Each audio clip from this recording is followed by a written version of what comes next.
Josh Payne, welcome to Build to Sell Radio. Awesome. Thank you for having me. Yeah, tell us about StackCommerce. So this company is in the tech space, but when I was reading about it, it was a little hard for me to get my head around. So maybe describe it in layman's terms. I feel like the best companies are always like that. Yeah, so true. Stack was really an innovator in the affiliate commerce space. So we say that it is a commerce and content platform. And what we did was we leveraged the audiences of media companies and influencers to drive traffic to custom white labeled marketplaces and stores. And so it was sort of really just, it's a different take on affiliate marketing where the influencer owns the data and gets a recurring revenue stream of that audience. Whereas most affiliate marketing, you're kind of driving someone to Amazon.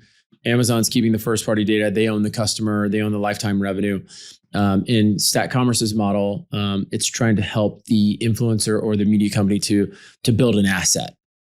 So if I'm CNN or Business Insider or any of these sort of online publications, I've got eyeballs, but I'm looking for ways to monetize it. Some display traffic is okay, but I can't really monetize it on a CPM basis. So I might choose to embed a store, like a place to sell stuff in my website, and you would manage the back end of that. Is that, am I getting that right? Yeah. I mean, so just popping up a Shopify store or a StackCommerce embedded store is just one part of the story.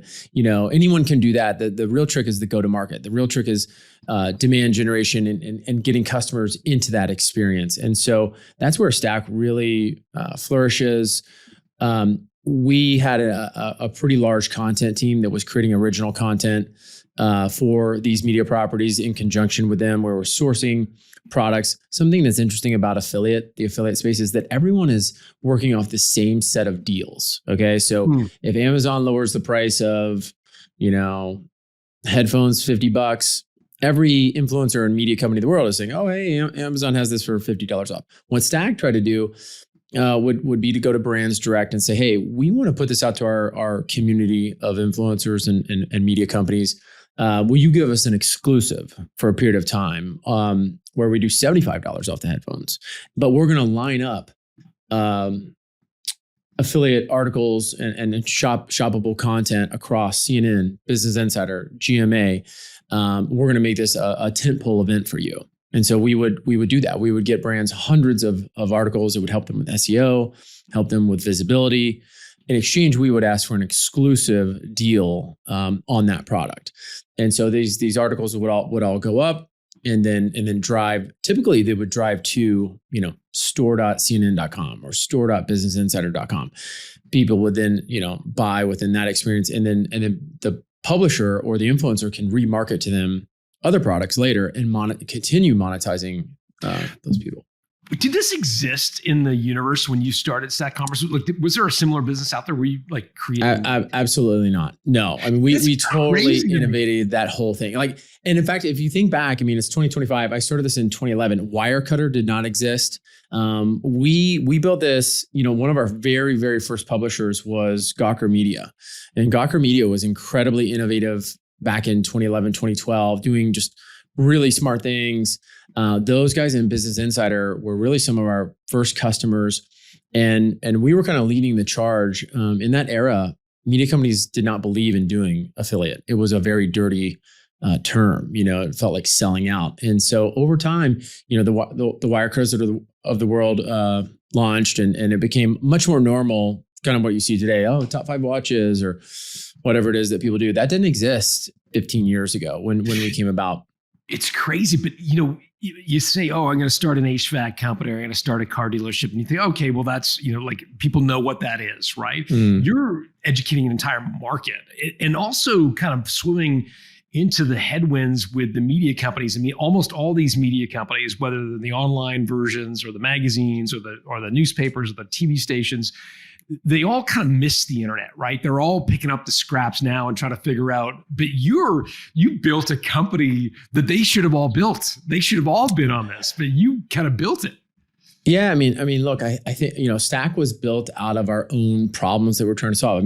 Every entrepreneur who has started a company or is listening to this podcast has gone through this problem, which is, how do I get customers to come to my site, right? Like how do I generate demand?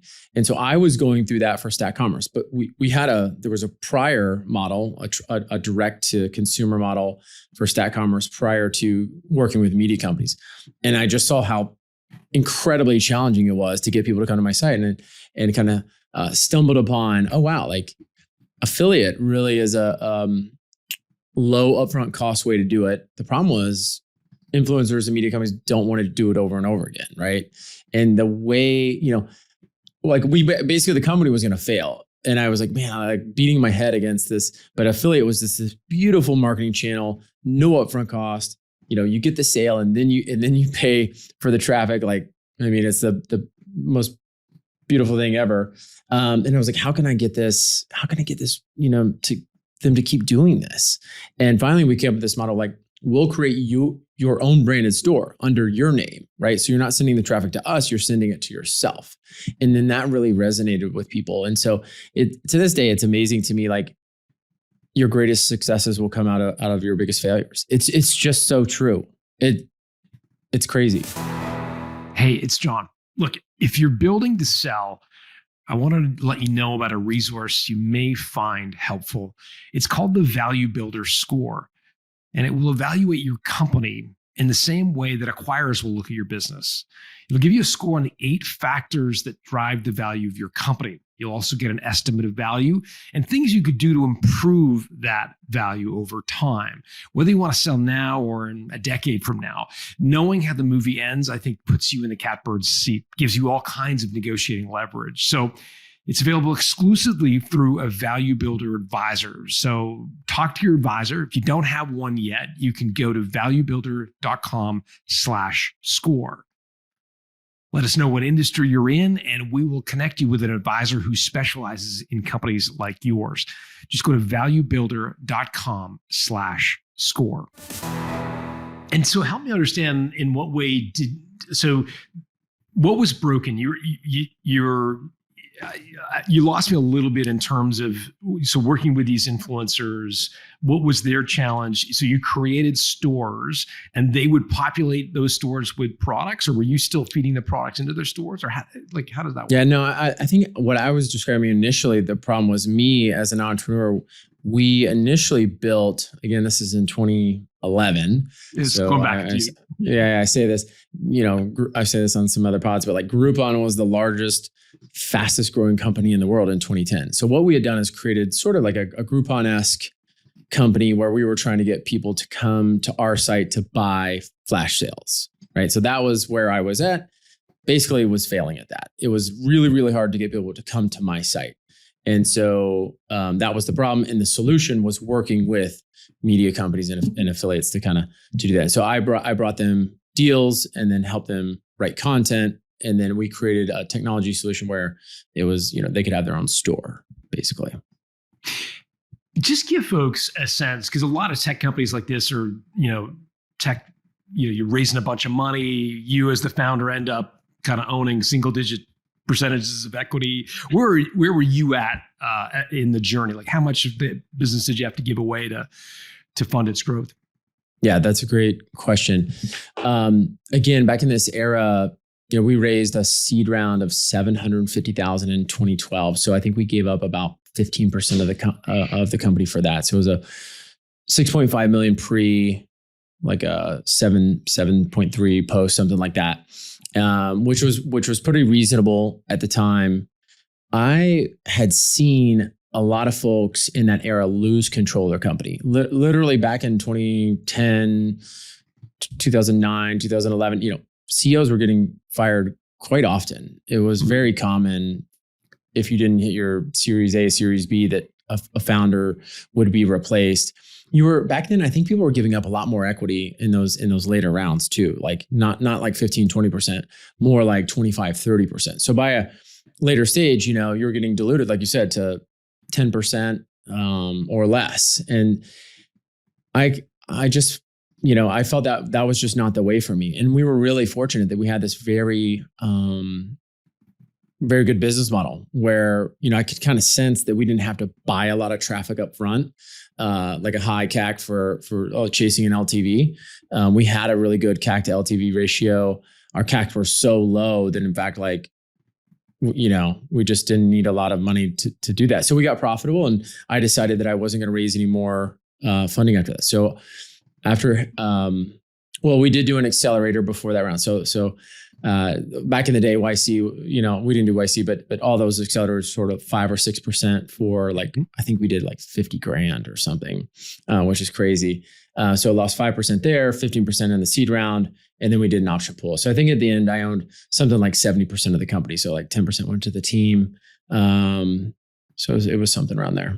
So you were able to avoid the classic conundrum that tech founders face, which is kind of diluting yourself to a minority position. In part, it sounds like because you had a cash flow positive model, you weren't paying for the traffic until after the sale of the product was made. Stretch them out 60, 90 days, you've got a positive cash flow model. Am I getting that right? Yeah, that's right. Like everything about how I built my company lined up, right? And also it aligned well with my vision. I run in a lot of entrepreneur circles. I had a lot of people in my cohort back then. Half the founders are like, we're going to build $1 billion company. We're going to raise hundreds of millions of dollars. That's our plan, and the other half were kind of more like me, which is, my mindset was like, hey, I think I can build a $100 million company. Maybe it's 200, maybe it's 75. And I think it's going to be a great company. And if I can 10x the return for my seed investors, and, if I own 75% of the company and I sell for $75 million, I would be happy with that. So I was kind of going into it with that frame of mind, and ownership percentage. My thought that it would be a lot easier to sell a company for 75 or 100 million than it would be to sell for $1 billion, and so our business model, my vision for it, what I wanted to exit for, all sort of lined up. How I was running it, how much money we were raising, all made sense. So if I was comfortable selling for 75 million, but I raised 50, that doesn't line up, right? You're at odds with yourself there. And so I think it's just making sure that it all lines up. Did you have a number? Yeah, I think, 50 million to me was sort of, was a number that I was like, okay, that seems like a solid number. And what did that number represent for you? That's a great question. I think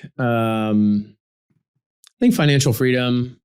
Also, I have no idea how a number is embedded in your brain as to like, oh, if I made 100, that's the number. It certainly wasn't 10, and I felt like 100 was I wouldn't say far fetched, but it was really high.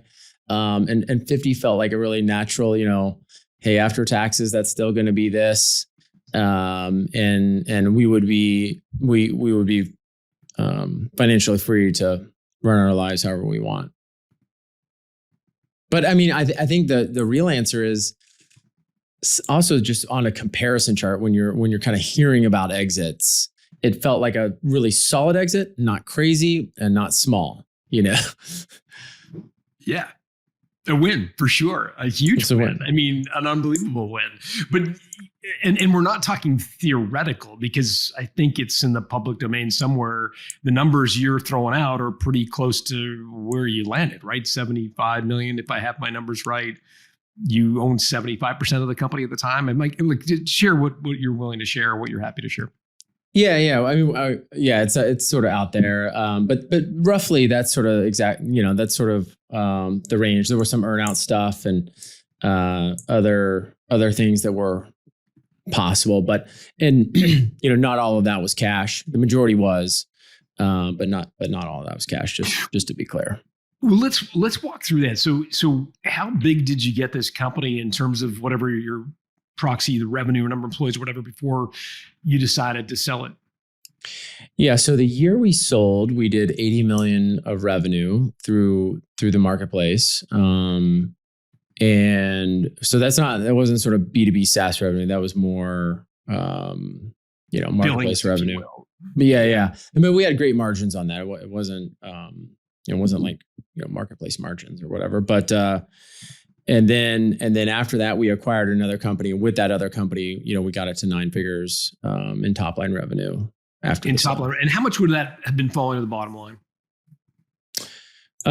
We were doing, I think that the year we sold, I think we did right around 7, mid high single digits of EBITDA. Got it. Okay. So you've got this is a juggernaut and you own 75% of it and you're doing $5, $6, $7, $8, $10 million in profit. That's unbelievable. Did you ever kind of just scratch your head and go like, how is this possible? How am I doing this? Did you this is a lot of money. Yeah. I wish that was the case. Actually, I had the opposite feeling, and I look back now and I'm like, man, I wish I could talk to that guy 5 years ago and tell him that he's okay, that he's good. But if I'm being honest with you, I was in my own prison. It's all relational, right? So in my head, what had happened to my company was we started off like a rocket ship.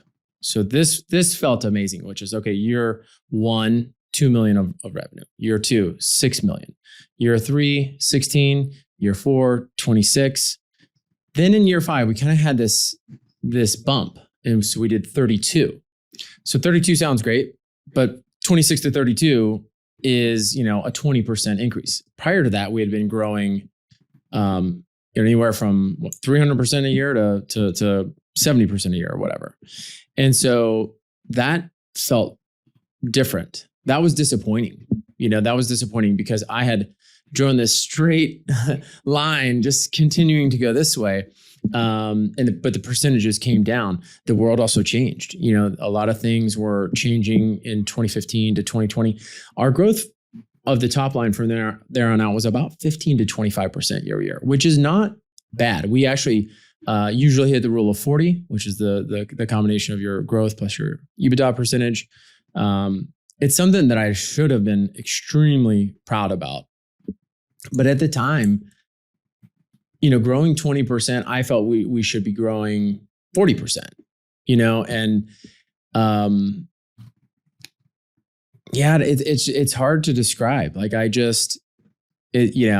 was really beating myself up at the time and worried that a bit of imposter syndrome and, worried about, always worried about the future. Every year I was always, worried. And so, yeah, it's kind of crazy, it's kind of crazy.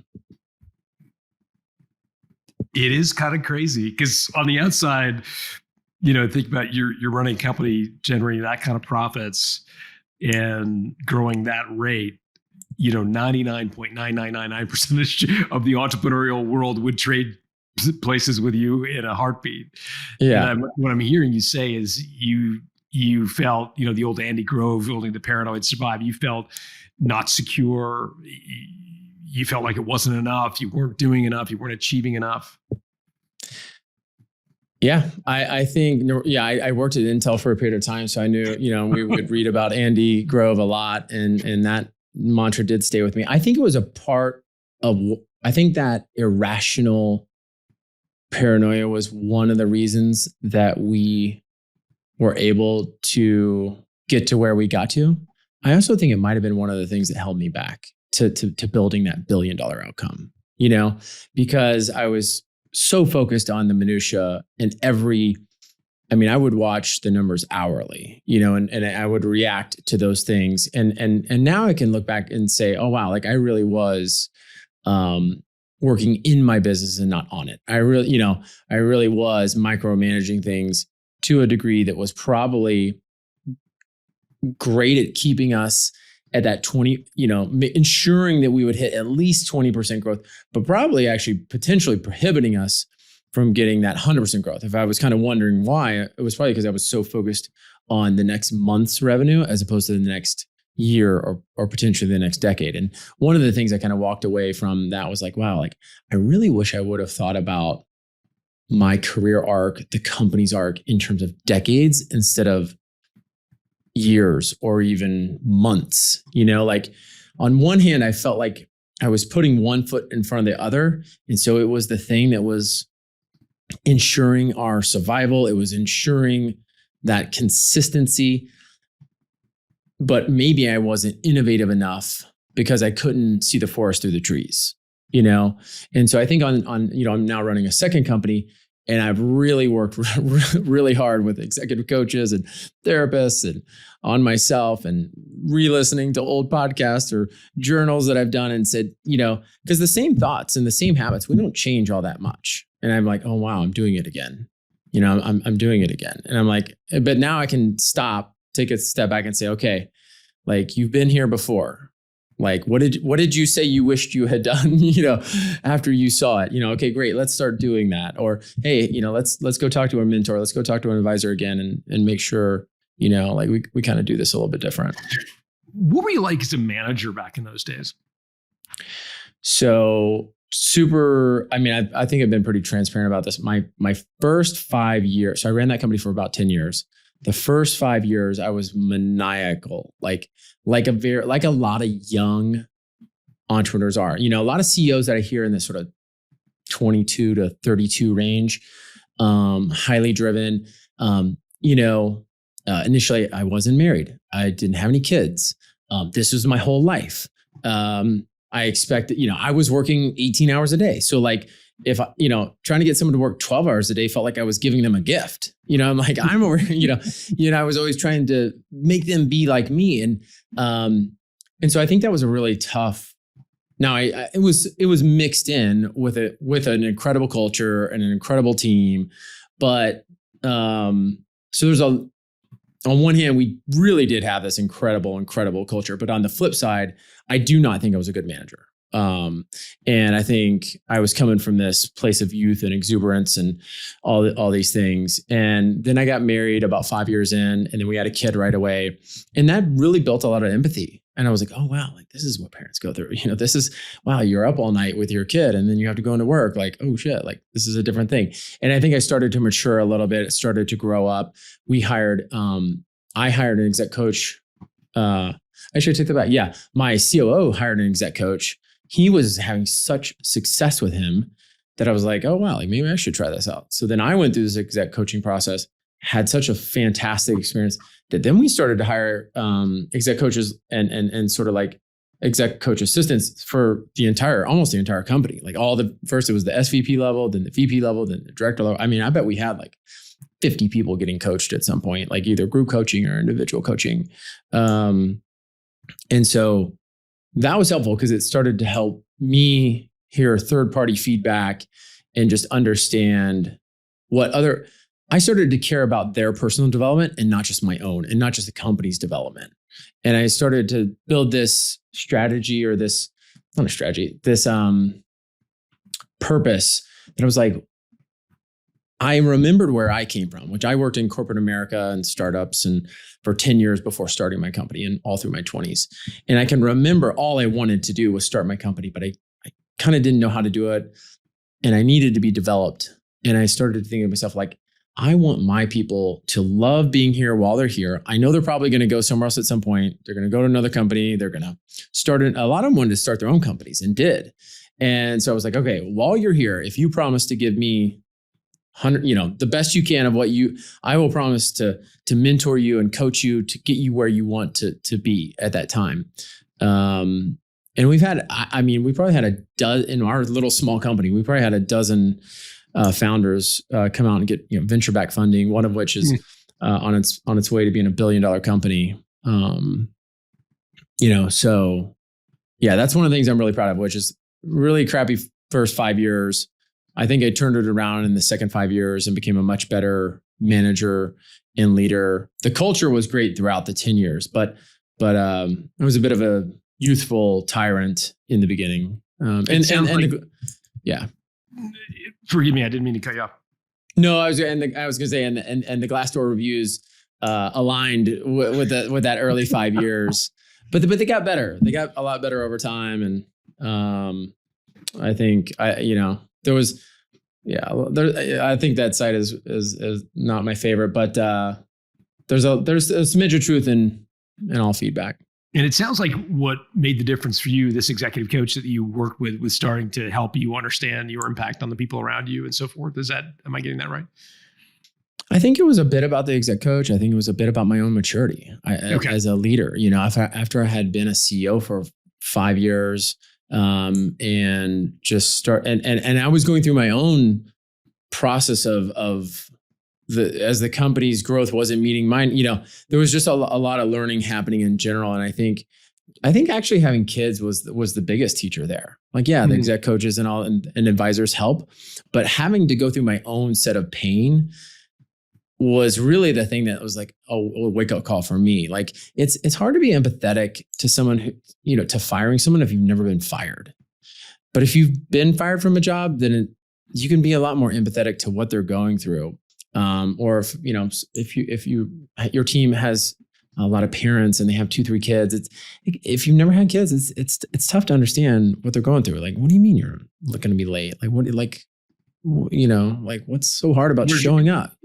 Yeah, exactly. And it's like, oh, well, I have 3 kids and, 2 of them are sick and, my wife works and, I was like, sure. Oh, wow. Okay. So walk through the exit. So you're growing this thing, you're $7-8 million of profit. Was there a trigger that made you sell, or did you get approached, or what was the trigger? Yeah. One thing I would say for entrepreneurs is like, exits are cyclical and they, like, the economy, as you can see, like, goes in waves. And I don't think I noticed this early in my life. Like, I don't think I really thought about the fact that, like, there's these massive economic lows and economic highs. And what I've seen now over the past 20 years is that when there's an economic high, exits are just so much easier, right? It's a timing thing. Like, I don't care how good of a company you are. Not how, if you can be a great company but if we're in a recession, man, you are going to have a tough time. Your multiple is going to be lower. You're going to have a tough time getting multiple bidders. The whole process is going to be full of friction. But you can be a good or even okay company in the boon times, and there, you'll have 4 offers. And so it's really important to time that thing. And I think because I ran my company for long enough, for a decade, I saw a couple of those undulations. Mm-hmm. And when COVID came along in 2020 in March, our sales, I can't remember, like doubled, tripled overnight, something like that. We were selling a lot of digital goods, like online courses, like learn how to do piano, learn another language. And so people just were at home and they couldn't get enough of that content. And I wasn't sure where the pandemic was going to go, if it's going to continue forever or not. But I certainly noticed that the economy was on fire. Half the economy was in a dumpster and half the economy was on fire. And our sector was on fire. And I just said to myself, wow, like, you got to get while the getting's good. And I think the timing was good. It was one of those things, if we had waited a little bit longer, actually in 2021, like, things got even more hot, like multiples went up in 2021. But the macro environment changed shortly thereafter. And I'm not sure if we, what that would have looked like for us, in 2022 or later. So did you hire a banker or did you get approached by someone? Like, what was the mechanics of that? Yeah, we did hire a banker. Yeah, we were very purposeful about our process. I had early on in years 4, 5, 6, kind of explored people had said, oh, companies are bought, not sold. So then I went out and tried to get my company bought, right? I talked to a bunch of strategics and spent a pretty good amount of time on it. And ultimately my takeaway was that companies are sold, not bought. And I don't know if that's just ended up being my perception. And so it's you got to make a market for this thing, and having a process, a defined process, letting the world know I'm ready to potentially make a move. If the right situation comes along, the right opportunity, the right buyer, the right price, I'm open to this. That really gets the appropriate people around the table, and everyone can make an educated decision. I used to kind of think, oh, if you it's putting a for sale sign in your yard if you hire a banker and it's terrible.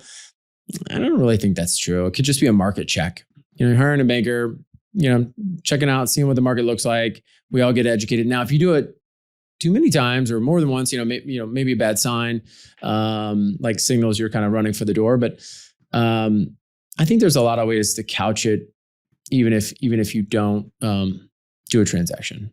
And did you have any hard lines in the sand? Like, what did you tell your bankers in terms of it must be X in valuation. I'm not prepared to do an earn out, or I want to roll this amount of equity. Like, did you have your hard lines in the sand, or did you kind of let it fall? Yeah, we were very intentional about our process. So we talked to half a dozen bankers, and we showed them our books. We showed them a mini data room, and we said, hey, what do you think the multiples are for a business like ours? And all 5 or 6 of them came back and said, hey, we think it's from X to Y, right? Like, I think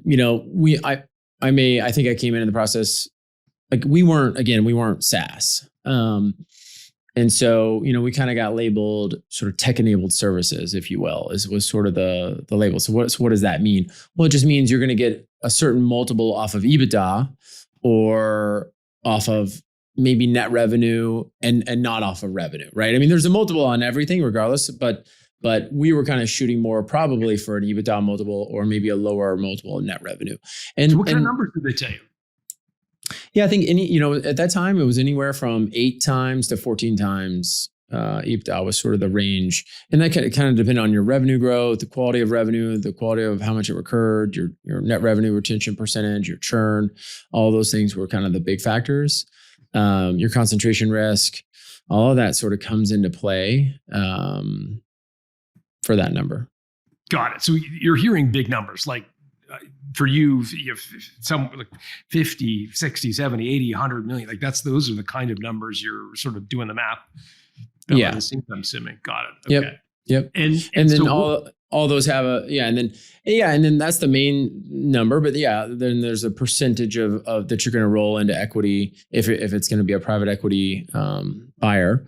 If it's a strategic, most of the time, I think strategic typically buy 100%.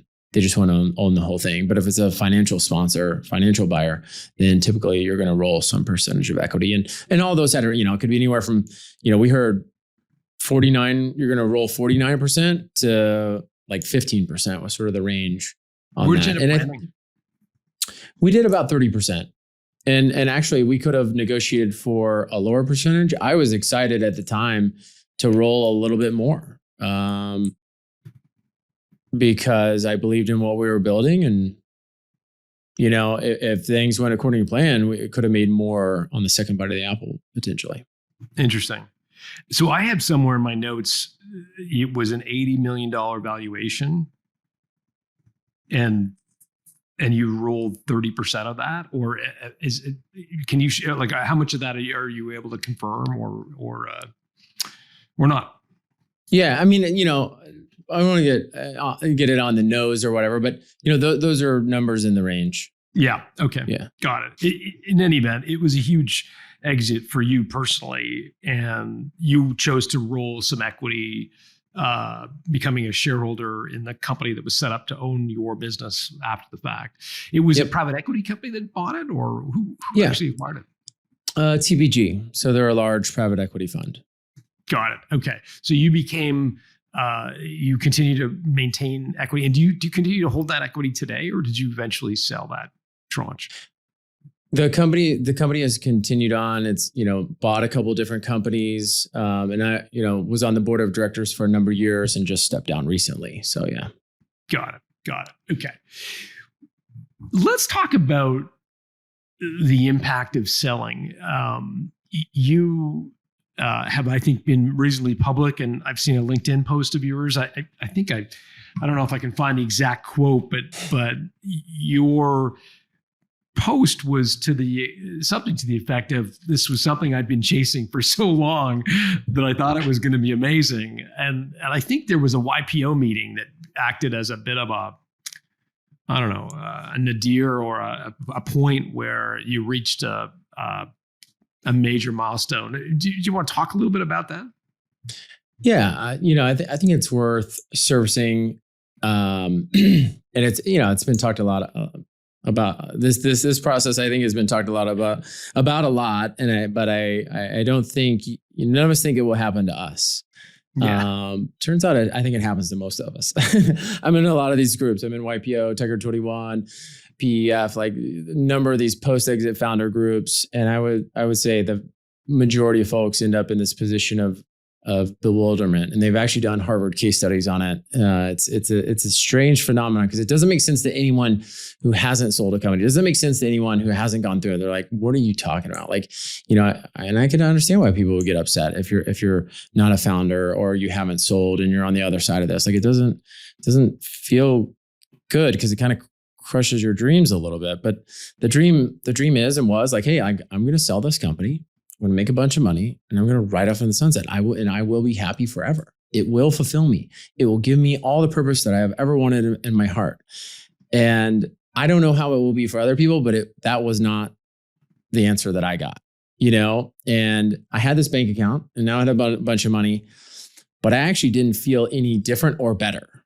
And I was devastated, because I was just like, wait a second, like that was supposed to fill this empty void in me, this hole that I feel that I've been shoving dirt into for 10 years.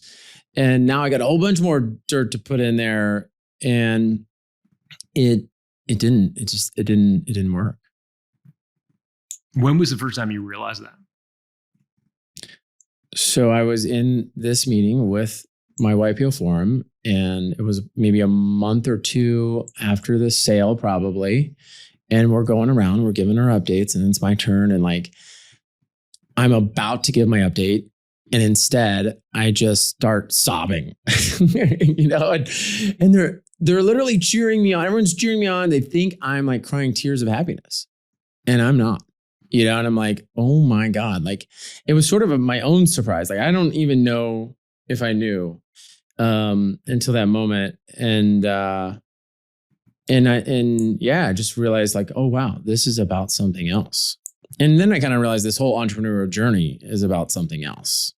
I've said this a bunch, but like, if you look at the top three of the top founders of all time, Bezos, Jobs, and Larry Ellison, they're all adopted. I don't think that's a coincidence. People's origin stories matter. They impact their motivations to a degree that I think isn't measurable and I think is incredibly impactful. Looking back, I wasn't adopted. I don't have anything, my childhood was pretty good. But we all have our things, but that something happened in that era to form who I am. And, I would say just in these past 4.5, 5 years after selling, I've finally gotten really close to coming to grips with that demon. Still have not conquered it. Still on this journey of, finding purpose and everything that we all hope to find in life. But it's not necessarily about making a bunch of money, is all I can tell you. I mean, it might be for some people, but for me, I found, I'm like, oh wow, like there's a lot more to this than that. Have you been able to pinpoint what happened in your upbringing that have made you feel like this hole may be missing? Have you been able to sort of put any finger point on it? Have done a lot of therapy around this question. So yeah, I do have some answers for me. I'm not sure what it'd be, for other people, but I think for me it was this sort of sense of belonging, or lack of sense of belonging, and what does that mean for belonging to what or to who? I think it's different for a lot of people. Again, if I were, going to the Steve Jobs example, if you read that book, I think there were some issues there with him not belonging. His parents gave him up, and that was like a sort of an original sin type of not belonging. For me, I was the youngest of 5, quite different than my siblings. Wasn't really sure where I belonged within my family unit. And then as I went on to grade school, high school, and my community always kind of felt a bit different. Was like, wow, like I don't want to be here. I need to be somewhere else. And it was always kind of hard for me to pinpoint. And I think for a long time, I was looking for that. Where do I belong? Like what, and then it became achievement. I was like, oh, if I achieve, then I'm going to belong, right? Then people will love me, or I will feel a certain way, or, and I don't really think people care that much. Like that's, like it's cool that you sold your company, but that's, it's, you got to find that you got to generate that internally, I think, actually. Right. And that's what that's what I've been working on really hard. You got to drive that sense of belonging inside first. And then it starts to be outside, I think, is what I'm. Yeah. I appreciate you sharing. I think you're describing an experience that a lot of entrepreneurs have. Not many have the courage that you do to talk about it, which is admirable. Is there a tool, a book, anything that you could point our listeners to that help you get there? I listened to this one book that I really, really enjoyed called The Gap versus the Gain. And the author's name is escaping me at this very moment, but it was written by The Gap versus the Gain, written by a really prominent coach, and then the author was someone that had worked with him for years, and so they kind of co-wrote it. And it just was an incredible perspective of the gap versus the gain. The gap is always looking forward, like, oh, I built. We're doing 7 million a year in EBITDA, but we could be doing 10. We're growing 20% a year, but we could be growing 100%. And like, you're always in a gap to that goal, and you're motivating yourself with fear or not belonging or anxiety. The gain is kind of looking backwards and saying, wow, look at where we came from. Like we went from 0 to 80 million. And we have a team that loves working here. We have this incredible culture. Like people appreciate the product. Like, look how far we've come. Like if I had told my 20-year-old self, this is where I was going to be when I was 40, like, I'd be like, dude, you made it, and yet, I didn't feel that way, because I was just kind of looking like, oh, like I should be bigger. There's other people who are better, or I'm not really sure, but there's all those things. So that's sort of to boil the gap and gain down, but there's a lot of ways to think about how far you've come versus how far you have to go, and appreciate where you're at in this moment and what you've done. I appreciate you sharing a really practical tool. Our listeners always love practical stuff they can do. So the gap versus the gain, we'll put the link to the book in the show notes. Amazing. I know you've also gone on to start a new company, Onward. So maybe just talk briefly about that and where people can learn about that. I think that's another side of the story. Yeah, absolutely. So Onward is a B2B software tool for brands and online retailers. It helps to improve the customer experience and loyalty and profit for brands. We're really kind of focused on that. And what's been really interesting about that story is I've talked a lot about, so I bootstrapped this new company with proceeds, from before, but Onward was, but StackCommerce, the first company, was I seed strapped it. And so there's sort of this, I really like this theory of either bootstrapping or seed strapping a company. Seed strapping is when you take a small round of funding and you get profitable right away. Bootstrapping is, in my mind, when you kind of take no money and keep scaling. But so we've sort of bootstrapped Onward to here, and we've gone from, started it in 23. So year one, very similar, like 1 million in revenue. Year two, 6 million. I think this will be our third year in 25. I think we'll do something like maybe 15 million. Amazing. Profitably. So it's been a great thing. There was really just an opening in the market where what Onward does is, as a customer is going through checkout, we say that we upgrade the customer's order. So for 2 or 3% of the order price, we will give you 10% store credit off your next purchase, a free return shipping label, a delivery guarantee that you're going to get your product. We'll offset the carbon emitted from the shipment. And so it's this combination of all these things, and sort of like a VIP experience at checkout.